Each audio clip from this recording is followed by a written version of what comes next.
Hello mga mare! Welcome to my mini vlog! Dito na. Magandang araw mga mare, maaga pa lang. Eto at nasa biyahe na kaming mag-anak dahil luluwas kami ngayon ng Maynila para magpa-PMS nitong sasakyan namin at para masilip na rin namin yung dati naming bahay doon. Ang dami na rin kasi sa inyo nagtatanong kung kumusta na nga daw ba yung dati naming bahay at kung sino nang nakatira ngayon doon. Kaya tara at silipin natin. So yung parents muna nitong asawa ko yung nakatira doon sa dati naming bahay sa ngayon dahil hindi pa talaga namin to kayang paupahan sa iba. Ayan, after mga 2 hours na biyahe mga mare, nakarating na rin kami dito. Nagluto tong kapatid ng asawa ko ng almusal. Kaya ayan, at dito na rin kami kumain. Hindi na ako magpapatumpik-tumpik pa. Tara, quick house tour ko na kayo agad-agad dito sa aming dating bahay. 14 square meters lang yung sukat nito mga mare. Pagpasok ng pinto, makikita mo na agad yung kabuuan ng bahay, yung sala, yung dining, yung kusina, yung CR, as in lahat-lahat na. Sin sobrang liit lang nito mga mare. Mukha lang siguro siya malaki tignan sa camera. Pero alam nyo ba, mula dito sa pinto hanggang dun sa kusina, lilimang hakbang lang talaga yan. So, ito yung aming mini sala area. Meron lang din kaming maliit na sala set dyan. Then, katabi naman yan, andyan dyan na rin yung aming maliit na dining table. Nagsisiksikan lang kami mag-anak dyan, lalo na kapag kasabay-sabay kami kumakain. Then, katabi naman yan, andyan dito na rin yung maliit naming kusina. Ito ang pinaka-namiss ko dito mga mare, ang aking munting trono. Alam nyo naman, dito madalas umiikot yung mga vlog ko noon habang nagluluto-luto.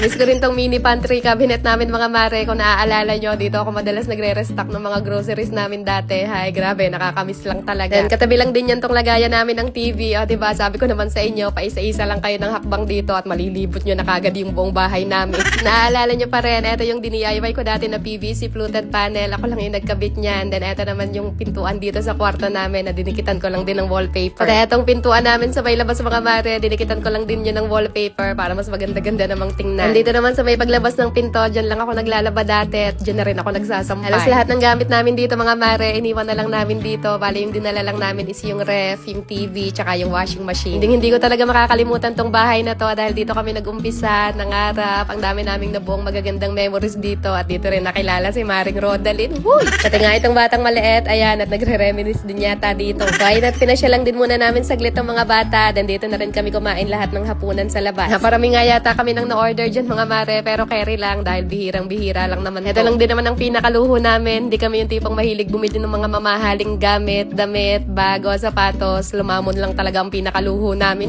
Ayan, nag-order lang kami dito nitong isang buong fried chicken para sa mga bata, ng sisig, ng beef kare-kare, tsaka itong 2 platter ng mga ihaw-ihaw nila dito. At ito lang din talaga ang hirap kapag ka-vloggers ka, yung busog na lahat ng mga kasama mo dyan, pero ikaw, ayan, at naga-video-video pa din.